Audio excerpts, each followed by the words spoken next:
Hello and welcome to the news at 5. I'm Dominic Iwiwu with the stories and reports we're tracking at this moment. President Bola Tinubu has ordered a total security cordon over of the forests in Quir State following recent kidnappings and terrorist activities. The president also directed the Air Force to expand its air surveillance across the innermost parts of the forests in Kwara State, where it is believed the terrorists are hiding. The special advisor to the president on media and public communications, Mr. Sunday Diary, disclosed this on Tuesday on his X handle. He said the presidential directive also applies to the Kebbi and Niger states' axis, where many are expected to be rescued. According to him, the 24-hour air surveillance is to be maintained to complement the boots on the ground. Communities are also urged to provide timely information about strange movements and activities to aid the work of the security forces. Again, some armed bandits numbering more than 20 on Monday evening attacked Isakpa community near Eruku community in the same Ekiti local government area of Kwara State, taking away at least 11 residents. It was gathered that the attack occurred around 6 p.m. on Monday, while armed bandits stormed the community with a large herd of cattle, firing shots indiscriminately. An elderly woman was reportedly hit by a stray bullet during the incident. A community leader who confirmed the incident said that 11 people were abducted, with 7 victims belonging to the same family. The kidnapped victims include a pregnant woman, 2 nursing mothers, and several young children. And the Inspector General of Police, Mr. Kayode Egbetokun, has assured that the Nigerian police force has strengthened its intelligence network and is working closely with the Kebbi State government to ensure the safe return of the abducted Maga school girls. The assurance came during his visits to Governor Nasir Idris at the government house in Benue, Kebbi, the state's capital. He also commiserated with the state government over the abduction at Government Girls Comprehensive School, Secondary School Maga in Danko Wasugu local government area. The Inspector General of Police, Mr. Kayode Egbetokun, is received in Benue, Kebbi by senior officers of Zone 10, including the Assistant Inspector General of Police and the Commissioners of Police from Sokoto and Kebbi states. He proceeds to a meeting with Governor Nasir Idris at the government house. Mr. Egbetokun is in the state following the abduction of 25 schoolgirls from Government Girls Comprehensive Secondary School, MAGA, in Danko Wazago local government area of the state.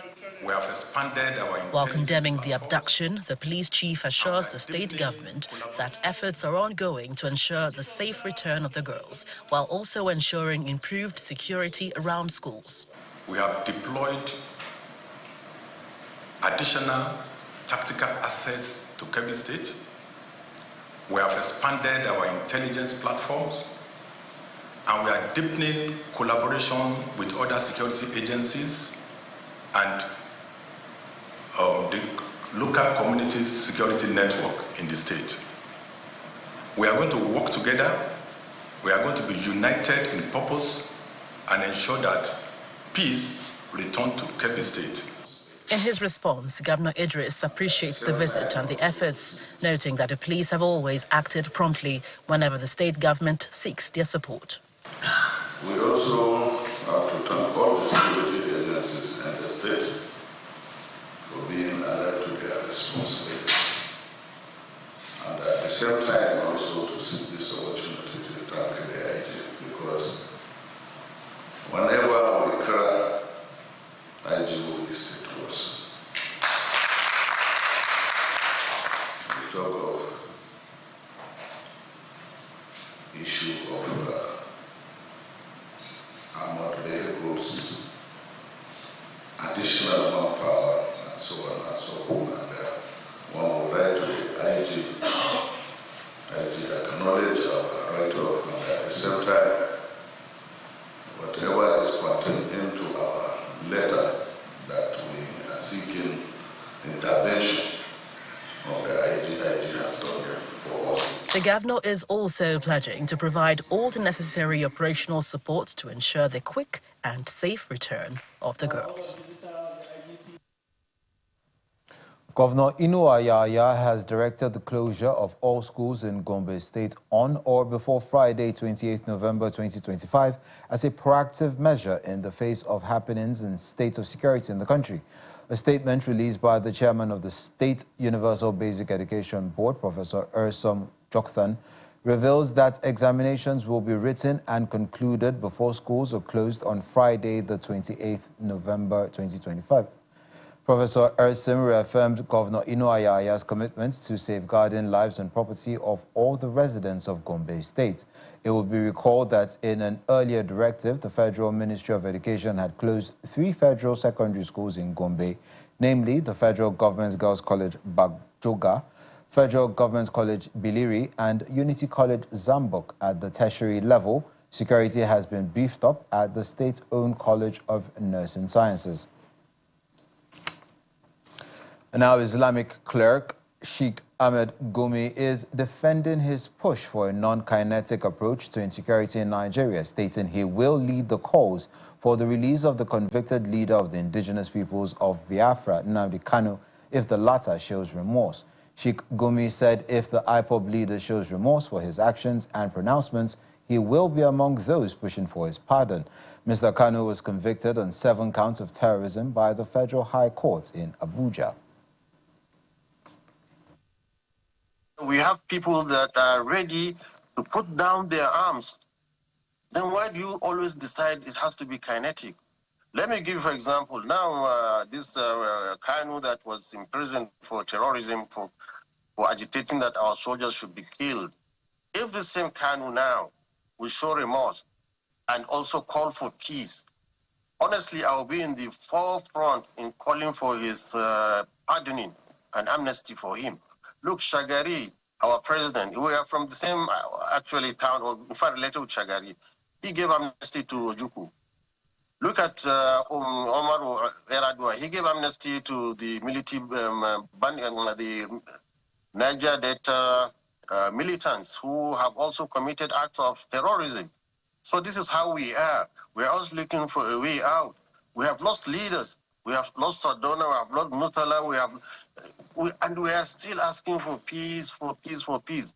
If perchance any Muslim has in the past killed one single Nigerian leader who is not a Muslim, it will have been in the air every day. We will not forget about that. But we are people who forgive. Residents of Owode Housing Estate Phase 2 have called on the Oyo State government to help the community from incessant attacks from hoodlums. They made the call while speaking with newsmen during a fact-finding mission by the Oyo State Housing Corporation, following an SOS by residents of the community under Ido local government area of the state. Chairman, Oyo State Housing Corporation Honorable Demola Omotosho, told newsmen that the government would take a decisive step to safeguard lives and property in the state and called on those yet to develop their allotted lands within the estates to expedite action on developing such land or face revocation of such property. Owode Housing Estate Phase 2, Akpata, Ibadan, is under Ido local government area of the state and has been in existence for more than 5 decades. Recently, there have been cries for help from residents on the deteriorating security situation within the estate. Residents claim that there are lots of undeveloped plots of land hosting miscreants who compromise the security of lives and property in the area.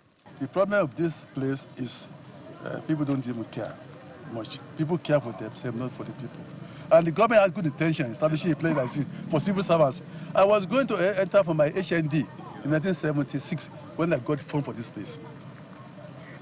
I was working at the federal then NCRI. I got admission to go at HND at Greek. So I got the form and I came back, I won the house without knowing anybody. It's not good for all of us, but some people now go there and start destroying it. Those who are not ready, we are not saying they should, no. Once they take the one they are not ready to develop, they'll give them another plots in other areas. So allow people who are ready to develop. And again, we didn't have any security, feasible on ground. At night, we always sleep half one eye open, one eye closed, because anything can happen. So we want the government to please give us a kind of a permanent security.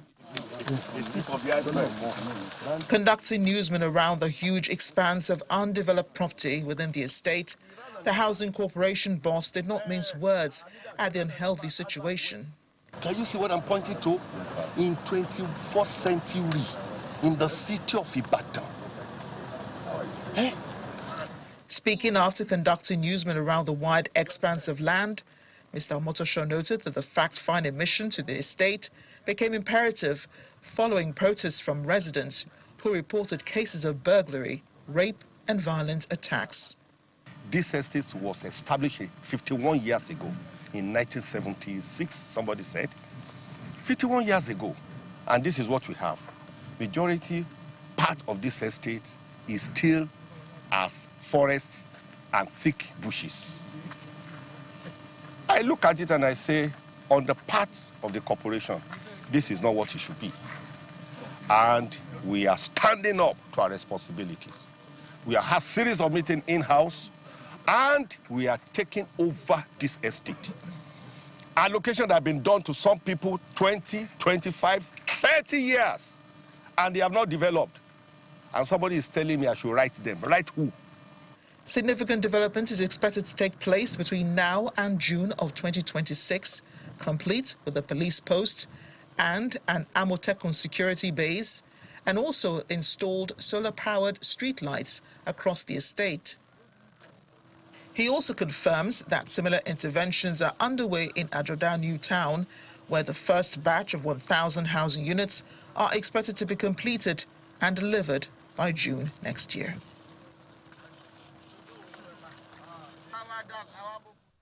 President Bola Tinubu has appointed Governor Hope Uzodinma of Imo State as the renewed Hope Ambassador ahead of the national launch of the federal government's Ward Development Program.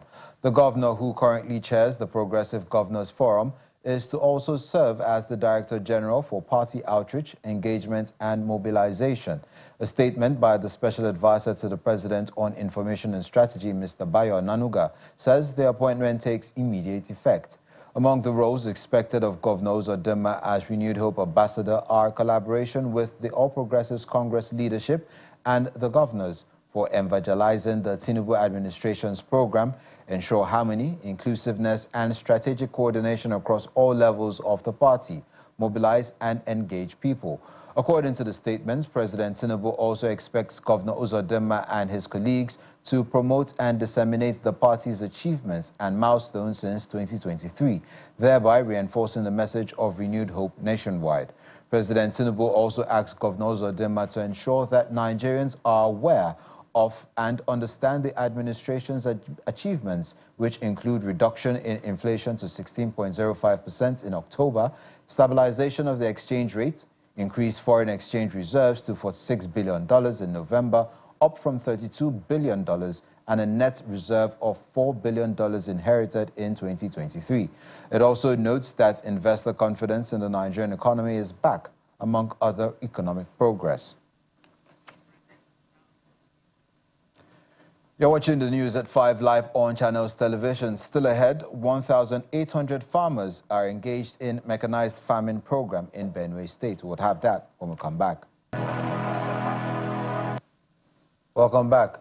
Over 1,800 farmers grouped into 60 cooperatives are benefiting from the Benue State's agricultural mechanization and technical skills transfer as part of the state's agro-industrial revolution. Governor Hassan Alia inspected the assembly plant in Makurdi, the Benue State capital.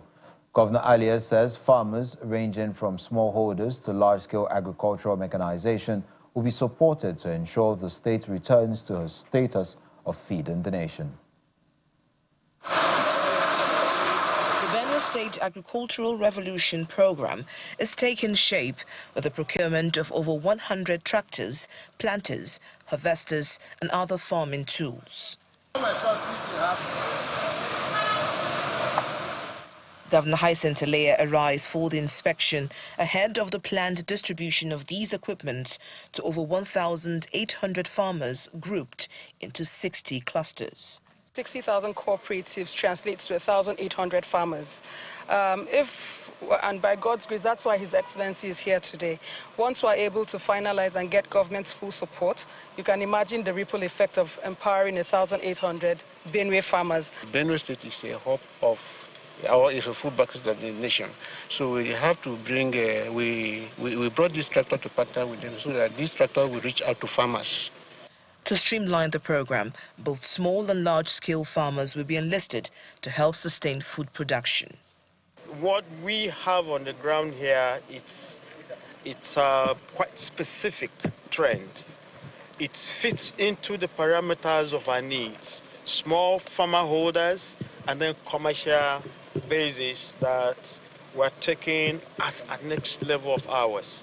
After the inspection, the governor then moves to the hybrid crop nursery plant within the Benue State Agribusiness and Mechanization Center to see what has been done on improved seeds. No problem. Here, he directs the State Ministry of Agriculture to begin large-scale seed planting to feed the food processing policy beginning from December. We quite soon we're going to begin production of from our oranges.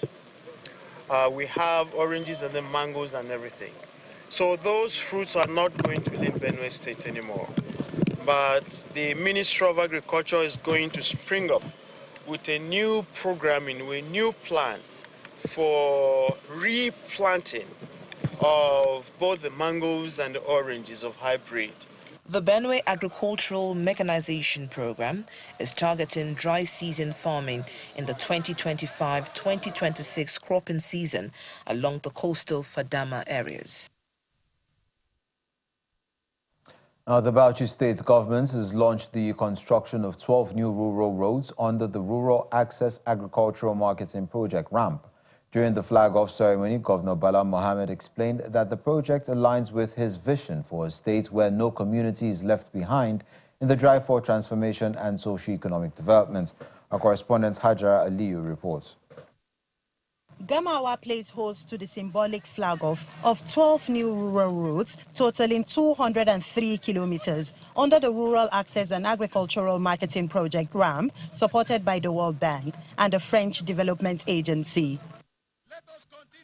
Residents of the benefiting communities gather in excitement to witness the ceremony as Governor Bala Mohammed arrives with his entourage. The Commissioner for Rural Development and Special Duties highlights the socio-economic benefits the new roads would bring to rural communities. These roads would expand access to markets for thousands of rural farmers, reduce post-harvest losses, and unlock new opportunities in agriculture, trade, and small-scale industries. Similarly, the roads will connect isolated communities to schools, healthcare facility centers, and economic hubs. The RAMP national representative also commended Bauchi State for being one of the top performers among participating states, noting that the success recorded has encouraged the project's expansion to 6 additional states in the country. Your Excellency, these achievements firmly place Bauchi among the top performing RAMP states in institutional readiness and sector reform implementation. Bauchi has become a national model for rural access governance. Governor Mohammed, in his address, declared that the era of limited access to socio-economic services in rural communities is coming to an end. For decades, many rural communities in Bauchi suffered neglect. Roads became impassable during rainy seasons. Farmers lost produce, students struggled to reach schools, and sick people were unable to get timely medical attention. By the grace of Allah, this era is over. RAMP is not just about roads. It is about connecting communities, boosting rural economies, and laying the foundation of lasting prosperity. Following his speech, a 1-minute silence was observed in honor of 2 supporting staff of RAMP who lost their lives while traveling to the event. May Allah give Sako and patients to their loved ones. May we also go back safely.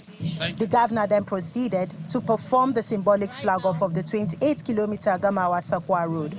The governor is unveiling the plaque.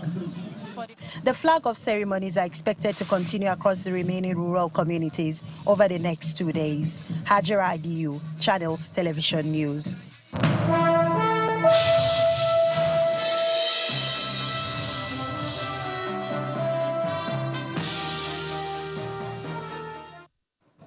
In the world of business, the Central Bank's Monetary Policy Committee, MPC, has left the benchmark interest rate known as the Monetary Policy Rate, MPR, unchanged at 27%. This was announced by the governor of the CBN, Mr. Yemi Cardoso, while addressing newsmen at the end of the two-day Monetary Policy Committee, MPC, meeting in Abuja today. At the same time, the MPC agreed to keep the cash reserve ratio, CRR, at 45% for commercial banks, 16% for merchant banks, and 75% on non-TSA public sector deposits. In addition, the liquidity ratio was retained at 30%, while the standing facilities corridor was adjusted to plus 50 to minus 400 and 450 basis points around the MPR. The MPC also agreed to maintain a tight monetary stance for now to further rein in inflation and stabilize the foreign exchange market. At its latest meeting in September, the CBN MPC cut the benchmark interest rate by 50 basis points, or 0.50% to 27%, down from 27.50%. The Central Bank of Nigeria has warned that individuals and businesses that repeatedly issue dud checks risk a 5-year restriction from operating bank accounts in the country. The Apex Bank issued the notice through a new circular aimed at strengthening financial discipline and curbing fraudulent check practices. The measure targets serial offenders who continually issue checks without sufficient funds, a practice that undermines trust and disrupts commerce. The CBN adds that this move is part of broader efforts to fortify Nigeria's payment system, safeguard businesses from financial losses, and promote accountability in financial transactions.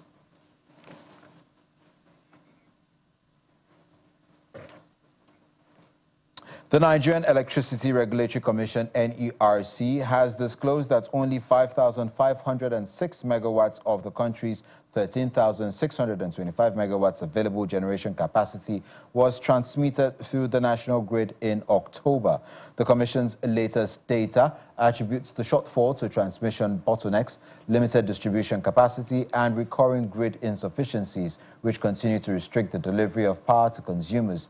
NERC adds that enhancing grid stability, expanding distribution infrastructure, and addressing generation gaps are critical steps towards improving electricity supply across the country.